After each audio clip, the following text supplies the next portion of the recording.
News India आपके साथ मैं हूं अर्चना सिंह और मेरे साथ अब जुड़ने वाली हैं एक और अर्चना। जी हां, आज मैं आपको एक और अर्चना से मिलवाऊंगी। उनका नाम है अर्चना गौतम, जो हस्तिनापुर से कांग्रेस की कैंडिडेट हैं। वो चुनाव लड़ेंगी कांग्रेस की तरफ से। फिल्म एक्ट्रेस हैं, मॉडल हैं। प्रियंका गांधी वाड्रा के लड़की हूं लड़ सकती हूं की थीम पर नई खोज अर्चना गौतम, जिन्होंने 2 महीने पहले ही कांग्रेस ज्वाइन की और 2 महीने बाद वो चुनाव में उतरने वाली हैं। हस्तिनापुर से चुनाव में उतरने वाली हैं। हस्तिनापुर के लिए उन्होंने कहा कि वो हस्तिनापुर को द्रौपदी के श्राप से मुक्त कराएंगी, हस्तिनापुर का विकास करेंगी, जहां से उन्हें कांग्रेस का टिकट मिला है। अर्चना गौतम, बहुत बहुत स्वागत है आपका न्यूज इंडिया में। जी धन्यवाद। अर्चना, ये बताइए कि आपका बीजेएमसी मासकॉम करके फिर उसके बाद आपका सफर फिल्मों तक पहुंचा, मॉडलिंग तक पहुंचा, और उसके बाद ये पॉलिटिक्स, ये दूरी कैसे तय हुई?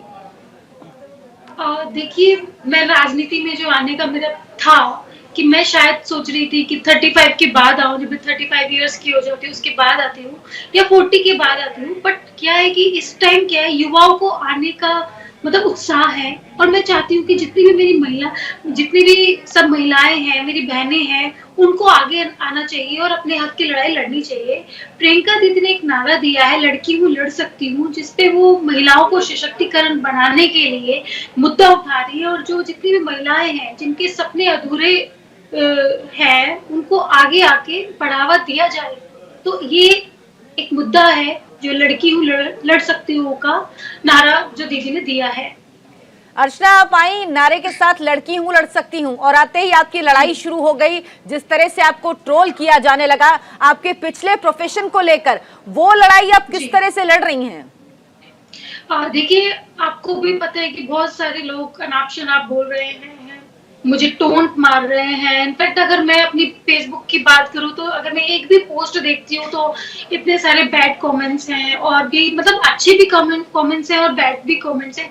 तो उन सब चीजों से लड़ रही हूँ, मैं समाज से लड़ रही हूँ। तो जो नारा दिया है कि लड़की हूँ लड़ सकती हूँ, ये नारा एक तरह से मेरे पे ही, मुझे ऐसा लग रहा है कि मुझ पे ही है, क्योंकि मैं समाज की सोच से लड़ रही हूँ।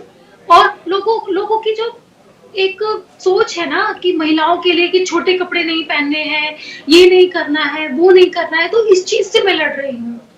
तो सबसे पहले आपकी लड़ाई समाज से है, समाज की उस सोच से है, खासतौर पर जो महिलाओं के लिए दायरा तय कर देती हैं, जिन्हें लगता है महिलाओं का कर्म क्षेत्र या घर हो सकता है या किचन हो सकता है। अगर वो उसके बाहर आती हैं तो चाहे वो कुछ भी पहनती हो, वो कैसे भी रहती हो, अलग अलग तरह से सवाल उठाए जाते हैं, क्योंकि हर प्रोफेशन की अलग मांग होती है। जैसे आप राजनीति में रहेंगी वैसी आप मॉडलिंग में नहीं होती हैं। जी, क्योंकि मैं ये देख रही हूँ अभी इस वक्त कि अगर कोई लड़की है, गरीब लड़की है, उसका मतलब जो उसका मन है जीन्स पहनने का, अगर उसने बेचारी ने कोई जीन्स खरीद ली दुकान से, और वो अगर पहन के थोड़ा शीशे में भी देख लेती ना अपने आप को ऐसे करके, तो उसमें भी यानी उसकी जो फैमिली है वो उसको ना मतलब बोलती है, अरे जींस क्यों पहनी है, पागल है क्या ये। मतलब किसी को पीटा जाता है, और मतलब कपड़ों के नाम पे मतलब ये ऐसा करते हैं। और अगर वो लड़की घर से बाहर निकल के अपनी फ्रेंड के घर पे चली जाती है जींस पहन के, दिखाने के लिए कि मैंने जींस पहनी है, मैंने टॉप पहना है, तो समाज में उसको ये बोला जाता है कि नहीं आप नहीं पहन सकते। तो वही चीज मैं बताना चाहती हूँ, क्यों ऐसा लड़की के साथ होता है, क्यों एक पुरुष के साथ ऐसा नहीं होता। जब वो शर्ट उतारता है क्यों उसको नहीं बोला जाता, महिलाओं को क्यों बोला जाता है। ये गलत है कि आप किसी लड़की के कपड़ों पे उसका कैरेक्टर डिसाइड करते हैं कि वो अच्छी है या उसके चरित्र में दाग है। ये सब गलत है। समाज में आप देखना पसंद करते हैं, बट पहनवाना पसंद नहीं करते। क्यों ऐसा? तो आपको लगता है अभी भी समाज में ऐसी मानसिकता है? बहुत सारे लोग इस मानसिकता के हैं जो महिलाओं को, लड़कियों को उनके कपड़ों से आंकते हैं और उसके हिसाब से ही उन पर तंज कसा जाता है। लेकिन हमने राजनीति में तमाम ऐसी महिलाएं देखी हैं जो साड़ी पहनती हैं, लेकिन उसके बाद भी उन पे फप्तियां कसी जाती हैं, उसके बाद भी उन पे कमेंट किए जाते हैं, क्योंकि शायद दायरा सीमित समझा जाता है महिलाओं का। और जब वो घर से बाहर निकलती हैं, जब वो कुछ करती हैं, खुद को साबित करती हैं, तो शायद समाज का एक तबका है जिसको ये बात कबूल नहीं होती। सबसे बड़ा उदाहरण देखिए, प्रियंका गांधी से अगर ये सवाल किया जाता है कि आप बच्चों को होमवर्क कराती हैं, एक महिला से इस सवाल को पूछने का आखिर क्या मतलब है? क्या आपने कभी किसी पुरुष से सुना है किसी को ये सवाल करते हुए कि वो घर जाके बच्चों को होमवर्क कराता है या नहीं? इसका मतलब दायरा सीमित है, महिला उससे बाहर आएगी तो उसको घर से जुड़े सवालों का जवाब देना ही होगा। जी जी, तो यही मेंटालिटी है। आपको पता है, मैं अपने थोड़ा सा पास्ट में अगर मैं जाती हूँ तो मैं एक मतलब गरीब फैमिली की लड़की हूँ। मैंने बहुत सारी चीजें की हैं। इनफैक्ट मैंने गोबर के जो उपले होते हैं वो भी बनाए हैं, गोबर के उपलों का जो पिंडा होता है वो भी बनाया है, मैंने दूध भी निकाला है। मैंने ऐसे ऐसे चीजें की जो एक गांव की लड़की और एक गांव में जो काम होता है वो मैंने किया है। उस जगह से मैं निकल के मैं मुंबई गई। जब मैं मुंबई गई तो मेरे ही लोगों ने मुझे बोला, अरे क्यों भेज रहे हो अपने लड़की को, अरे मत भेजो, मुंबई चली जाएगी, नचनिया बन जाएगी, बिगड़ जाएगी, ये हो जाएगा, वो हो जाएगा। ओ माय गॉड, इतना सब अपनों से ही लड़ो, अपनों से ही मतलब लड़ो तो समाज तो मतलब बोलेगा ही। जब अपने ही साथ नहीं देते तो समाज तो बोलेगा ही।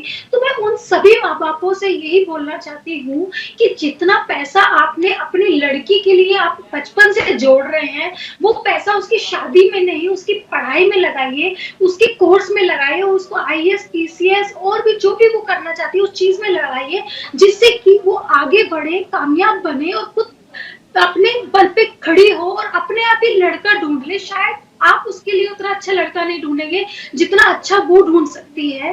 तो बिल्कुल कहते हैं अर्चना वैसे भी कि अगर एक महिला आत्मनिर्भर होती है तो वो एक परिवार पे असर डालती है। अगर किसी परिवार की एक लड़की अच्छा करती है, बाहर निकलती है, अपने दम पर खड़ी होती है अपने पैरों पर, तो वो बाकी परिवार की लड़कियों के लिए भी नजीर बनती है। अर्चना, आपने कहा था उन लोगों में नहीं हूं जो मुंबई से उड़कर यहाँ चुनाव लड़ने आते हैं, ये किस पर कटाक्ष किया था आपने? देखिए, एक्चुअली क्या होता है कि जो जनता है, जो लोग हैं, वो भोले जनता भोली भाली होती है। तो उनकी मेंटालिटी मतलब उनकी एक सोच हो जाती है कि हाँ भाई, एक एक्टर आ रही है तो वो मुंबई से उड़ के आ रही है और जब सांसद बन जाएगी, एमएलए बन जाएगी या नेता बन जाएगी तो वो अपने मुंबई चली जाएगी और वहीं पे फिल्में करेगी और हमें तो देखेगी नहीं। हमारे पास इतना पैसा थोड़ी ना है कि हम जाके मुंबई में ढूंढे। बताओ कहाँ ढूंढे? हमको प्रॉब्लम है, हमारे घर में कुछ अनहोनी होती है या हमारे घर में कुछ शादी ब्याह होता है तो उस चीज के लिए मुंबई जाएंगे। तो वो लोग क्या करते हैं, वो लोग उस चीज को सपोर्ट नहीं करते हैं, क्योंकि ऐसी बहुत सारी एक्ट्रेसेस हैं जो ऐसा कर रही हैं। मैं बहुत बड़ा उदाहरण देती हूँ हेमा मालिनी जी का। तो मेरे आगरा में कुछ दोस्त हैं, वो लोग बोलते हैं कि अर्चना जी, हेमा मालिनी जी तो सांसद बन गई है, आज तक उन्होंने क्षेत्र में ही आके नहीं देखा जब से वो सांसद बनी है। तो एक वो सोच, उनकी जो गलत सोच है वो मैं बताना चाहती हूँ कि देखो, मैं हस्तिनापुर की बेटी हूँ, मैं वहीं पे पली बड़ी हुई हूँ, मैं अपना घर छोड़ के थोड़ी ना जाऊंगी। मेरा मेरठ में घर है, तो मेरा ऐसा नहीं है कि मैं और एक्ट्रेसेस की तरह जीत के मैं अपने मुंबई चली गई। तो इसीलिए मैंने ना कुछ त्याग किया है। मैंने अपने कपड़ों का त्याग किया है, मैंने अपनी एक्टिंग का त्याग किया है, मैंने अपने डांस का त्याग किया है, मैंने अपनी इंडस्ट्री का त्याग किया है, जनता के लिए, क्षेत्र में आप वापस नहीं सेवा करना चाहती हूँ। आप एक्टिंग के क्षेत्र में वापस नहीं जाएंगी, दोबारा से एक्टिंग नहीं, मैं वापस नहीं जाऊंगी जी। और ये फैसला आपने क्यों किया? राजनीति में आने के लिए फैसला किया? देखिए, मैं राजनीति में मैं इसलिए आना चाह रही थी क्योंकि जो लोगों की सोच है ना, मैं उस चीज को चेंज कर सकूं। और जितनी भी मेरी बहनें हैं जो आगे बढ़ना चाहती हैं, कुछ करना चाहती हैं, उस चीज को मैं बढ़ावा दूं। और जितनी भी महिलाएं हैं, जितनी भी मेरी बहनें, उनके इंस्पिरेशन बनूं, क्योंकि मेरी इंस्पिरेशन प्रियंका दीदी है। तो मैं चाहती हूँ सबकी इंस्पिरेशन मैं बनूं और लोग बोले कि पापा, जब अर्चना दीदी वहां से वहां तक जा सकती है तो मैं क्यों नहीं जा सकती? मुझे भी बनना है, मुझे भी जाना है, चाहे वो डॉक्टर हो, चाहे आईएएस हो, चाहे वो एक्टर हो, चाहे सिंगर हो। मैं चाहती हूँ कि जितनी भी महिलाएं वो बाहर निकले और अपने हक की लड़ाई लड़े और खुद आगे बढ़े। कोई उनको नहीं रोक सकता। अर्चना, क्या आप जानती हैं कि आपके हस्तिनापुर से चुनाव में उतरने के बाद हस्तिनापुर की सीट जो है उसमें ग्लैमर का तड़का लग चुका है, हाई प्रोफाइल सीट हो चुकी है वो। अब एक ऐसी सीट है जिस पर चर्चा हो रही है, बात हो रही है कम से कम। हम्म। जी, सुना है मैंने कि ऐसा चीजें हो रही है, बट मतलब अभी देखो, जीतना ना जीतना मेरे ऊपर नहीं है, वो जनता के ऊपर है, जनता जैसा चाहती है। बट हाँ, ये है कि कुछ लोग मुझे बोलते हैं, एक प्लीज प्लीज प्लीज ना।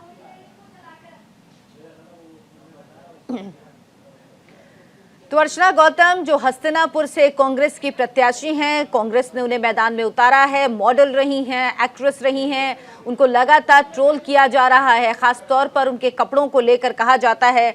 अर्चना, हस्तिनापुर के लिए आपका विजन क्या है? आपने कहा कि हस्तिनापुर अभी तक द्रौपदी के श्राप से निकल नहीं पाया, मैं उसको मुक्त कराऊंगी।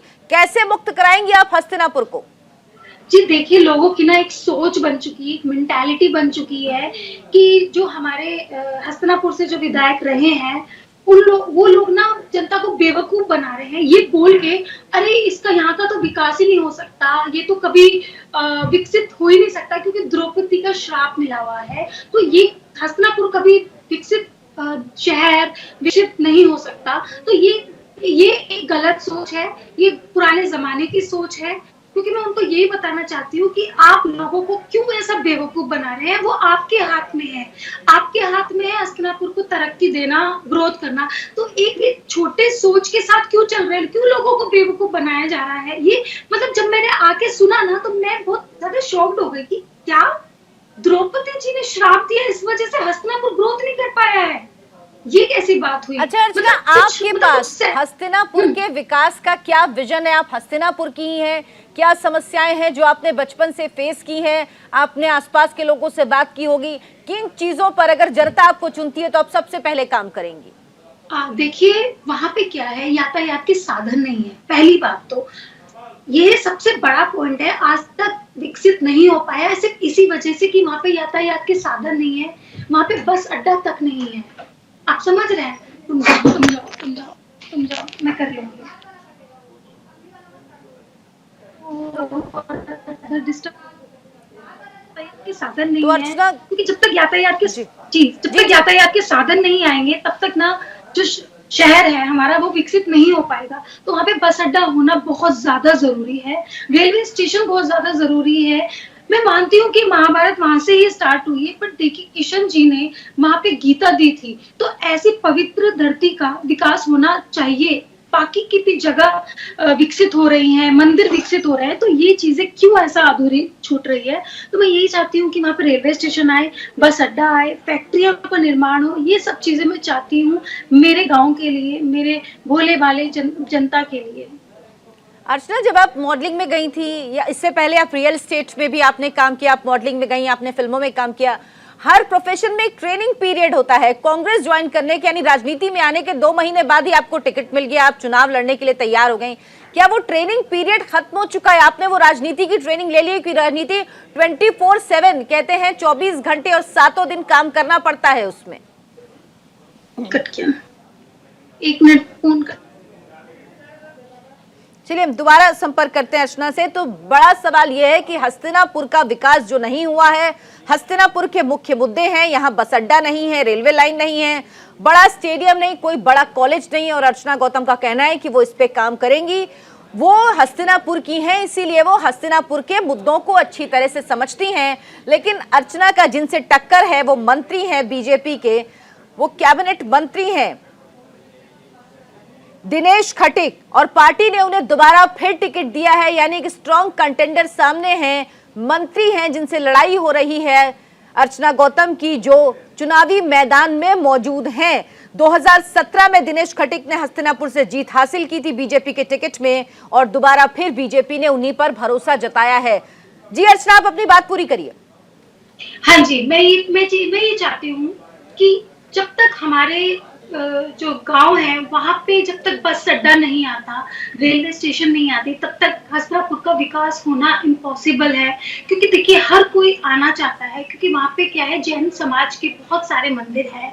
मैं जैन समाज का शुक्रिया अदा करना चाहती हूँ कि आज उनकी वजह से हस्तिनापुर जिंदा है, अदरवाइज मुझे नहीं लगता कि वो एक बंजर जमीन बन जाता। क्योंकि जिस हिसाब से वहां पे काम चल रहा है वो बहुत गलत चल रहा है, बहुत गलत चल रहा है जी। और मैं चाहती हूँ कि वहां पे ना फैक्ट्रियों का निर्माण हो, और दूसरी चीज वहां पे क्या है कि जो वो है, वहाँ पे गंगा है, हर साल वहाँ पे बाढ़ आती है, उसकी वजह से खेतियाँ बर्बाद हो जाती है, गन्ने की खेती बर्बाद हो जाती है, अभी तक उस पे काम नहीं हुआ है। देखिए, बीजेपी की सरकार है, केंद्र में भी, राज्य में भी, तो वहाँ पे जहाँ पे मैं हस्तिनापुर की बात कर रही हूँ, वहाँ पे दिनेश खटीक जी हैं, जो बीजेपी के नेता हैं, वो मंत्री भी बन चुके हैं। उन्होंने, मैंने सुना है कि उन्होंने पुल बनाया था, सुना नहीं, जो पॉसिबल मतलब है, पुल बनाया था और बांध बनाया था, जो कि पहली बारिश में ही बह गया।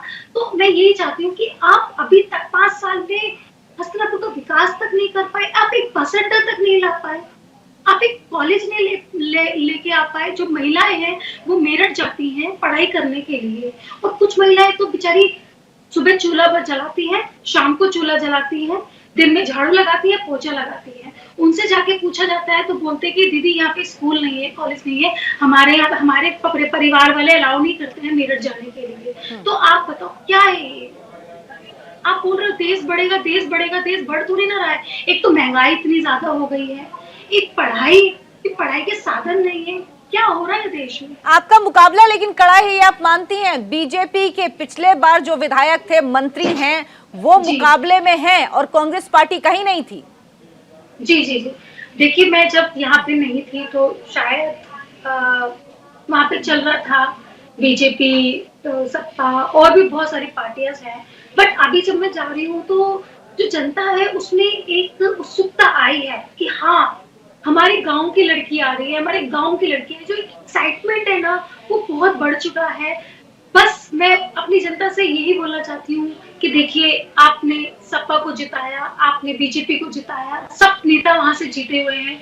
एक बार इस बेटी पे भरोसा करके देखिए। मैं वादा करती हूँ, मैं हस्तिनापुर को बदलूंगी, एक ऐसा टूरिस्ट प्लेस बनाऊंगी जहाँ पे विदेश के लोग आएंगे घूमने के लिए।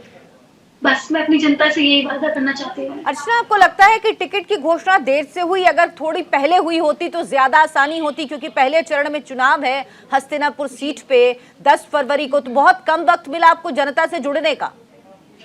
जी, मुझे बहुत कम वक्त मिला, ये बात सही है। बट ये क्या है कि मैं वहीं की बेटी हूँ, तो ये मेरे लिए थोड़ा सा आसान है कि हाँ, मैं डोर टू डोर करके अपनी बात को रख पाऊंगी, अपने लोगों तक जा पाऊंगी। मैं मानती हूँ कि मैं ज्यादा घरों में नहीं जा पाऊंगी, बट हाँ, मैं अपनी बातों को अपनी जनता में रख पाऊंगी। ये मेरा मानना है कि मुझे लगता है कि हाँ, जनता मेरा साथ देगी। आपने कहा आप हस्तिनापुर का विकास चंडीगढ़ की तर्ज पर करेंगी। क्यों आपको लगता है कि हस्तिनापुर का विकास चंडीगढ़ की तर्ज पर होना चाहिए? ऐसी क्या चीजें हैं चंडीगढ़ की जो आपको लगता है कि वो हो, अगर ये विकास होगा चंडीगढ़ की तर्ज पर तो हस्तिनापुर अच्छे विकास की पटरी पर आगे बढ़ेगा? क्योंकि देखिए, जवाहरलाल नेहरू जी ने चंडीगढ़ और अपना हस्तिनापुर का जो नींव रखी थी, वो एक ही दिन रखी थी, और बोला था कि ये जो हस्तिनापुर है ये एक राजधानी हुआ करती थी। आज जो हस्तिनापुर है वो एक तहसील तक नहीं है, क्योंकि वहां का विकास ही नहीं हो पाया है। और दूसरी चीज ये है कि चंडीगढ़ इतना ग्रोथ कर रहा है और हस्तिनापुर इतना ग्रोथ नहीं कर पा रहा है। तो बस यही चीजें हैं, यहाँ की जो सोच है ना, वो बढ़ नहीं पाई है, क्योंकि जो नेताओं ने ही लोगों की सोच को नीचे गिरा दिया है। चलिए अर्चना, बहुत बहुत धन्यवाद आपका हमारे साथ जुड़ने के लिए, इस बातचीत के लिए। तो अर्चना गौतम हस्तिनापुर से कांग्रेस की प्रत्याशी जो चुनाव मैदान में हैं और उनके पिछले प्रोफेशन को लेकर वो मॉडल रही हैं, एक्ट्रेस रही हैं, उनको ट्रोल किया जा रहा है। ये समाज की मानसिकता दिखाता है, क्योंकि जब कोई पुरुष एक्टर अगर राजनीति में उतरता है तो उससे इस तरह के सवाल नहीं किए जाते, उसकी फोटो नहीं इस तरह से इंटरनेट पे वायरल की जाती, उसे ट्रोल नहीं किया जाता। तो सवाल ये है, ये मापदंड महिला के लिए क्यों है?